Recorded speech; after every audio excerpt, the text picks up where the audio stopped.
चलिए अब इस सवाल को देखें। इसमें बहुत बढ़िया दिया गया है। कह रहे एक आदमी प्रत्येक वर्ष की शुरुआत में 2 साल के लिए 10% वार्षिक चक्रवृद्धि ब्याज दर पर 500 रुपये जमा करता है। दूसरे वर्ष के अंत में परिपक्वता राशि ज्ञात कीजिए कितना हो जाएगा, है ना। देखिए 10% का मतलब क्या होता है फ्रैक्शन में अगर देखा जाए तो 10% की जो फ्रैक्शन वैल्यू होती है 1/10 होती है। मतलब 1 साल में 10 रुपये पर 1 रुपये ब्याज मिलेगा, ये कह रहा है। तो देखिए शुरू में पहले साल की शुरुआत में वो 500 रुपये जमा किया होगा, है ना। उस पर 1 साल के अंदर जो ब्याज बन जाएगा कितना बन जाएगा, ब्याज बनने के बाद वो पैसा कितना हो जाएगा बताइए। 10 रुपये पर 1 ब्याज बनेगा, यानी कि वो 11/10 रुपये हो जाएगा। ये इतना ही ना हो जाएगा भाई। शुरू में 500 जमा किया तो 1 साल तक इंतज़ार करने के बाद 10% ये बढ़ जाएगा। 10% का मतलब 1/10 यानी 10 पर 1 हो जाएगा, 10 से 11 हो जाएगा, ठीक है। तो इतना पैसा हो जाएगा 1 साल में। फिर जब 1 साल बीतेगा और दूसरा साल जैसे ही शुरू होगा वो फिर से 500 रुपये जमा कर देगा, क्योंकि बोला है ना प्रत्येक वर्ष 500 रुपये जमा कर देता है। तो अब तो 1 साल के अंत में इतना पैसा हो गया है। अब 1 साल के अंत में के बाद जैसे ही दूसरा साल शुरू होगा वो 500 रुपये और इस पे चढ़ा दिया, तो 500 रुपये इस पे और जुड़ गया। अब 500 रुपये जब इस पे चढ़ा दिया तो अब अगले साल जो ब्याज बनेगा वो इस पर ना बनेगा, तो अगले साल ब्याज कितना हो जाएगा, फिर से वही 10%। तो ये जो राशि है अगले साल के अंत में कितनी हो जाएगी, 10 पर 1 यानी कि 11/10 फिर से हो जाएगी, ठीक है। अब इसको सॉल्व करके हम लोग अपना आंसर निकालेंगे, बड़े आराम से हो जाएगा क्योंकि डेटा बहुत प्यारा दिया है। 0 से ये 0 कट गया, 11 × 55 550 और 550 में 500 जोड़ेंगे हम लोग, तो 550 में 500 जोड़ेंगे तो 1050 आ जाएगा, है ना। 1050 आ गया। मल्टीप्लाई में यहाँ पर 11/10 है, 11/10 है, तो 0 से ये 0 खत्म हो जाएगा। 11 × 55 और 1155 आ जाएगा आंसर, ठीक है। 1155 रुपये, 1155 रुपये, ऑप्शन नंबर सी हो जाएगा। तो 2 साल के अंत में 1155 रुपये मिलने वाला है। आगे चलते हैं प्रश्न नंबर 106 पे। अब ये जो सवाल है पिछले सवाल जैसा ही है, 105 नंबर जैसा। तो ये सवाल का आंसर आप लोग देंगे और इसका ज़रूर कमेंट बॉक्स में आंसर करिएगा, सॉल्व करके और आंसर ज़रूर देना है, ठीक है। पिछले सवाल जैसा ही उसी तरीके से लगाएंगे तो आ जाएगा आंसर। आगे चलते हैं हम लोग। अब इस सवाल को देखिए, अगर आप लोग कॉन्सेप्ट जानते हैं, ठीक है, कॉन्सेप्ट अगर जानते हैं तो इस सवाल में कुछ भी नहीं है, बड़े आराम से आंसर आ जाएगा। देखिए कह रहा है एक धनराशि 8% प्रति वार्षिक चक्रवृद्धि ब्याज की दर पर जमा की जाती है। यदि पहले वर्ष का ब्याज 72 रुपये है तो दूसरे वर्ष के लिए ब्याज की राशि कितनी होगी, ये आपको बताना है। भाई पहले साल ब्याज कितना लगा, तो पहले साल ब्याज अगर देखा जाए तो पहले साल का ब्याज यहाँ पर 72 रुपये, ये पहले साल का ब्याज है, ठीक है। अब हमको निकालना है कि भाई दूसरे साल का ब्याज कितना होगा। तो एक चीज़ तो जानते हैं आप कि चक्रवृद्धि ब्याज में जो अगले साल का ब्याज होता है वो पिछले साल का टोटल ब्याज पहले तो होता है ना। तो पिछले साल का टोटल ब्याज कितना था, 72 रुपये। फिर इसमें जो होता है ब्याज पर भी ब्याज लगता है ना, ब्याज पर भी ब्याज लगता है। तो पिछले साल का ब्याज कितना है, 72 रुपये, है ना। इस 72 रुपये पर भी 8% और ब्याज लग जाएगा, 8%। तो इसका 8% निकाल लीजिए, 8% यानी डिवाइड बाई यहाँ पे 100 हो जाएगा। काट लेंगे हम लोग या फिर मल्टीप्लाई इन दोनों कर दीजिए। तो 8 दूना 16 6 हासिल 1 और 8 7 56 56 1 57 हो जाएगा, है ना, 57 हो जाएगा। डिवाइड बाई यहाँ पर कितना है, 100 रुपये है, तो 100 डिवाइड करेंगे तो 5.76 आ जाएगा।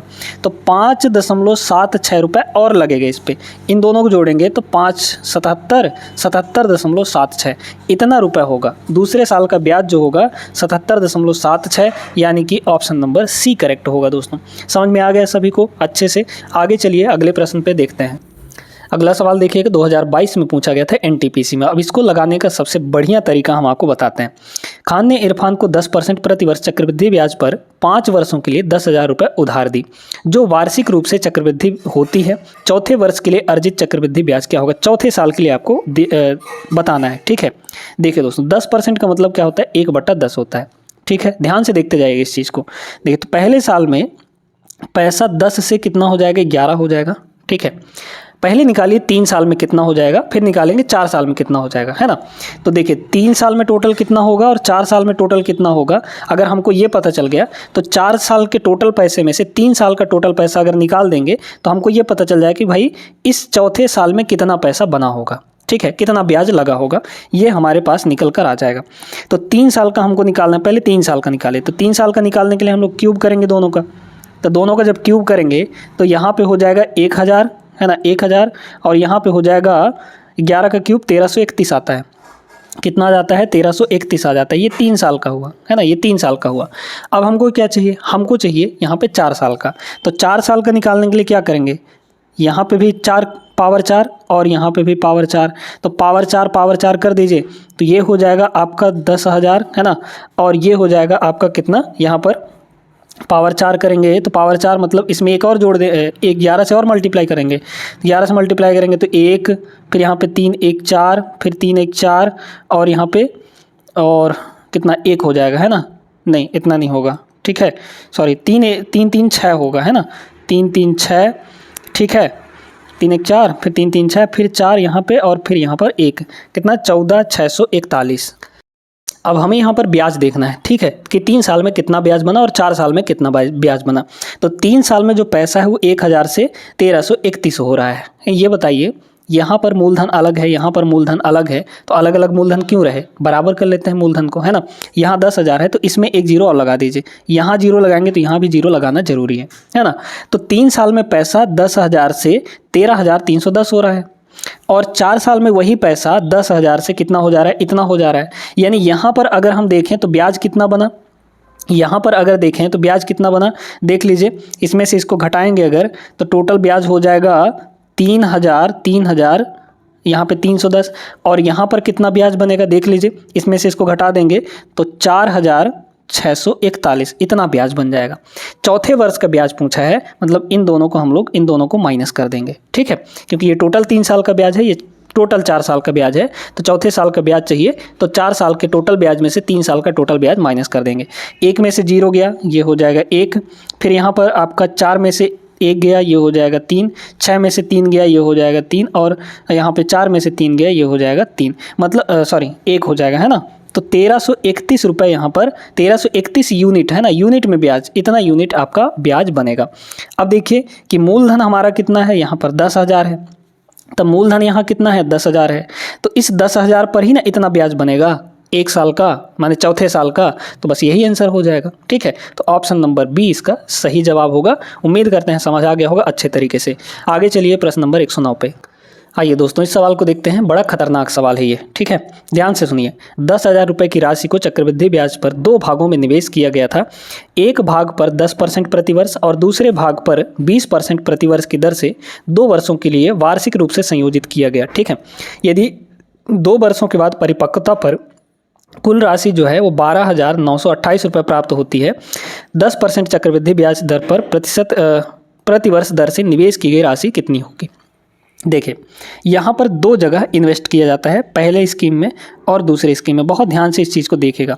टोटल राशि हमारे पास 10,000, इसी 10,000 को कुछ कुछ भागों में यहाँ भी और यहाँ भी इन्वेस्ट कर दिया जाता है। यहाँ लगता है 10% का ब्याज, यहाँ लगता है 20% का ब्याज।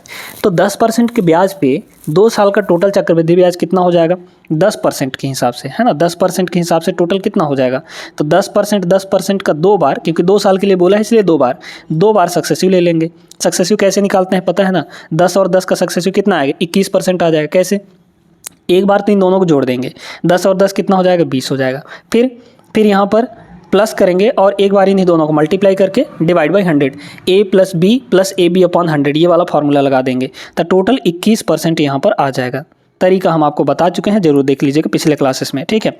तो 10% 2 वर्ष का 21% हो जाएगा, तो यहाँ पे टोटल ब्याज आपका 21% हुआ।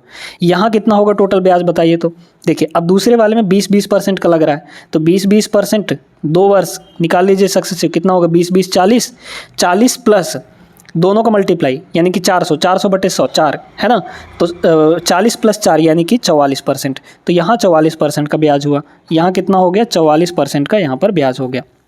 अब हमको देखना है कि ओवरऑल कितने % का ब्याज लगा। हम इसमें लगाने जा रहे हैं एलिगेशन। कैसे, देखिए 10,000 रुपये था मूलधन दोनों मिलाकर, बाद में टोटल मिला यहाँ पे 12,928, यानी कि पैसा मिला कितना, पैसा बताइए कितना मिला यहाँ पर टोटल। 10,000 से कितना ज़्यादा हुआ है 2,000 यानी कि ब्याज कितना मिला है ना, टोटल मिलाकर ब्याज कितना मिला, तो ब्याज मिला 2,928 रुपये है ना। 2,928 रुपये किस पर, मूलधन पर। मूलधन कितना है यहाँ पर 10,000 रुपये, ठीक है 10,000, ठीक ना 10,000 यही ना होगा है ना, इतना ठीक है, इतना रुपये ब्याज मिला। अब इसको क्या करना है हमको परसेंट में बदलना है, तो परसेंट में बदलने के लिए 100% से मल्टीप्लाई कर देंगे है ना। 2 0 से 2 0 खत्म हो गया, इतना आ जाएगा 29 मतलब बटे 100 करेंगे तो 29.28। तो ये टोटल पूरे का है, दोनों स्कीम का मिलाकर टोटल इतना ब्याज मिला हमको 1 साल का, मतलब कि इतना ब्याज परसेंट होगा। तो कितना हो जाएगा 29 ये जो टोटल ओवरऑल वाला है उसको बीच में रखेंगे 29.28%। ठीक है, अब इसमें लगा दीजिए एलिगेशन, इन दोनों का डिफरेंस यहाँ लिखेंगे, इन दोनों का डिफरेंस यहाँ लिखेंगे, लिख दीजिए। तो इसमें से इसको घटाएंगे तो बताइए 29 में 21 घटाएंगे तो 8 बचेगा, यानी 8.28 हो गया ये, है ना। इसमें से इसको घटा दीजिए तो यहाँ 0.00 होगा। तो 100 में अगर 28 घटा दें हम, 100 में अगर 28 घटा दें तो 72 बचेगा, यानी कि पॉइंट का 72 हो गया। और यहाँ बचेगा आपका 43। तो 13 में से 4 गया ये हो जाएगा 9, और 3 में से 2 गया ये हो जाएगा 21। इतना हो गया, है ना। अब यहाँ पर ले लीजिए रेशियो, ये जो रेशियो आएगा ये इन्वेस्टमेंट का रेशियो आएगा कि इतने इतने रेशियो में इन्वेस्ट किया गया था। क्लियर है ये चीज़, है ना। अब यहाँ पर आपको ये देखना है कि भाई क्या पूछा था, 10% के ब्याज पर जो निवेश की गई है वो कितना होगा। तो 10% के हिसाब से पहला वाला स्कीम में लगा था तो इतना यूनिट लग जाएगा। टोटल पैसा कितना है यहाँ पर, टोटल पैसा है 10,000। टोटल पैसा कितना है 10,000 है। यूनिट में टोटल पैसा कितना हुआ बताइए, इन दोनों को जोड़िए तो 28 और 72 आपका हो जाएगा 100, और 19 और मतलब ये 20 8 28 28 हो गया यहाँ पर। ठीक है, 28 सीधे सीधे नहीं, हाँ 9 8 17 1 28, इन दोनों को जोड़ेंगे तो 28 आ जाएगा। फिर अब हमको चाहिए क्या, हमको चाहिए इतने का, मतलब 19.72 का चाहिए हमको। ठीक है, निकाल लीजिए, आपका आंसर आ जाएगा सीधे सीधे, है ना। तो हम लोग यहाँ पे यूनिट डिजिट लगा सकते हैं क्या, यूनिट डिजिट अगर लगा दें तो बिल्कुल लगा सकते हैं। ठीक है, देखिए 6 4 10 यूनिट डिजिट 1 आएगा, 6 5 11 यूनिट डिजिट नहीं डिजिटल सम। ठीक है, डिजिटल सम आपको लगाना है। तो 6 5 11 मतलब 2 हो गया, यहाँ 6 आएगा, यहाँ पे आपका 7 2 9 9 आ जाएगा। इधर देखिए 8 2 10 होगा, 10 का मतलब 10 का मतलब कितना 1 होगा। तो नीचे आपका 1 आना चाहिए, डीएस में नीचे 1 आना चाहिए, तो 1 आ गया ना। बस आप ऊपर का देख लीजिए, ऊपर कितना हो जाएगा, यहाँ पे ये 9 है तो ख़त्म हो गया, 7 2 9 है तो ये ख़त्म हो गया, 1 बचा है। तो 1 कहाँ है, 1 आपके ऑप्शन नंबर सी में है, यही आपका सही आंसर हो जाएगा। ठीक है, उम्मीद करते हैं ये सवाल भी अच्छे से समझ में आ गया होगा। आगे चलते हैं अगले प्रश्न पर। अगला सवाल देखिएगा, बहुत बेहतरीन सवाल है ये, है ना, मज़ा आएगा सॉल्व करने में इसको। कह रहा है 55,800 रुपये के एक हिस्सा ए में 2 साल के लिए 20% चक्रवृद्धि ब्याज पर निवेश किया गया। ठीक है, यहाँ पर स्कीम ए है और यहाँ पर स्कीम बी है, ध्यान से सुनते जाइएगा। मान लीजिए कि यहाँ पर ए पैसा लगा है, यहाँ पर बी पैसा लगा है। ठीक है, तो स्कीम ए में 2 साल के लिए 20% चक्रवृद्धि ब्याज, है ना, वार्षिक गणना हो रही है। यहाँ पे सालाना चक्रवृद्धि बोला है तो वार्षिक गणना हो रही है। तो 20% का 2 साल, 20% का 2 साल यानी 2 बार सक्सेसिव कितना हो जाएगा, यहाँ पर 20 20, ये तो अभी अभी निकाले थे, 44% आ जाएगा। तो यहाँ पर स्कीम ए में जो ब्याज बना वो 44% ब्याज बना। अब आगे ये कह रहा है, सुनिएगा, शेष पैसा जो है स्कीम बी में 4 साल के लिए 20% प्रतिवर्ष साधारण ब्याज पर। तो साधारण ब्याज पर तो डायरेक्ट हो जाता है ना भाई, 1 साल का 20% तो 4 साल का कितना हो जाएगा ब्याज, 80% हो जाएगा, है ना। तो स्कीम बी में टोटल यहाँ पर 80% पैसा हो गया, स्कीम बी में 80% यहाँ पे ब्याज हो गया, है ना। दोनों योजनाओं पर समान ब्याज, ये जो इंपॉर्टेंट चीज़ दिया है, समान ब्याज यहाँ पे बन रहा है। बताइए यहाँ पर ए इन्वेस्ट किया गया तो ए पे 44% ब्याज लगा, टोटल ब्याज, है ना। यहाँ पर कितना बी इन्वेस्ट किया गया मान लीजिए, तो यहाँ पर टोटल 80% ब्याज लगा, 80% ब्याज लगा। और ये दोनों ब्याज आपस में बराबर हैं, समान ब्याज मिलता है, ये बोला गया है। दोनों ब्याज आपस में बराबर कर दीजिए, ये कट गया। ठीक है, ए बटे बी, ए और बी का रेशियो कितना आ जाएगा, ए डिवाइड बाई यहाँ पर बी, है ना, ए डिवाइड बाई बी कितना आ जाएगा रेशियो, 4 से काटेंगे तो 20 चौके 80 और ये नीचे चला जाएगा तो 11 चौके 44, 20 बटे 11, यानी कि टोटल यहाँ पर ए जो है, ए 20 यूनिट है, बी आपका 11 यूनिट है। टोटल पैसा है कितना आपके पास, इतना। तो टोटल पैसा यहाँ से जोड़िए, 20 और 11 कितना हो जाएगा, 31 हो जाएगा। इस 31 की वैल्यू कितनी है आपके पास, 55,800 रुपये के बराबर है, 55,800 रुपये के बराबर है। हमको चाहिए क्या, हमको चाहिए स्कीम ए में कितना पैसा निवेश किया गया था। तो स्कीम ए में कितना पैसा लगा है, 20 यूनिट लगा है ना। तो एक की वैल्यू यहाँ से कितनी हो जाएगी, 55,800 और डिवाइड बाई 31, ये एक की वैल्यू है। हमें चाहिए 20 यूनिट की वैल्यू, क्योंकि ए की वैल्यू कितनी है, 20 यूनिट है। तो 20 से यहाँ पर मल्टीप्लाई कर देंगे, आंसर आ जाएगा। देखिएगा इसको अगर हम लोग काटें तो क्या कट पाएगा, या फिर इकाई अंक लगा दें इकाई अंक अगर हम लोग लगाएंगे तो हाँ बिल्कुल इकाई अंक कह रहे हैं, इकाई अंक नहीं, मतलब कि डिजिटल सम, ठीक है। यहाँ 6 3 9 हो गया, यहाँ 4 1 5 हो गया, है ना, DS 5 हो गया। यहाँ पे कितना होगा, 8 3 11, 11 और 2 13, 13 का मतलब 4 हो गया यहाँ पे, है ना।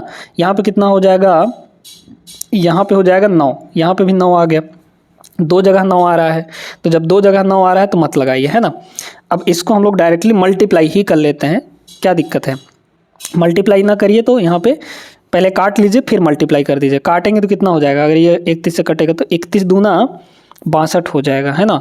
तो 31 एकम 31, ठीक है, 31 एकम 31 हो गया। बचा कितना आपके पास, 4 और 2, तो ऊपर से 48 आ जाएगा। हाँ 8 बार में चला जाए, 31 8 248, तो 8 हो गया और 2 जीरो, है ना, कट गया ये पूरा का पूरा, है ना। 31 ये 2 इतनी बार में कट गया, और मल्टीप्लाई में यहाँ पर कितना है, 20 है आपके पास। तो 18 दूना 36,000 रुपये, option number B sorry A correct हो जाएगा। तो उम्मीद करते हैं ये सवाल भी आपको समझ में आ गया होगा।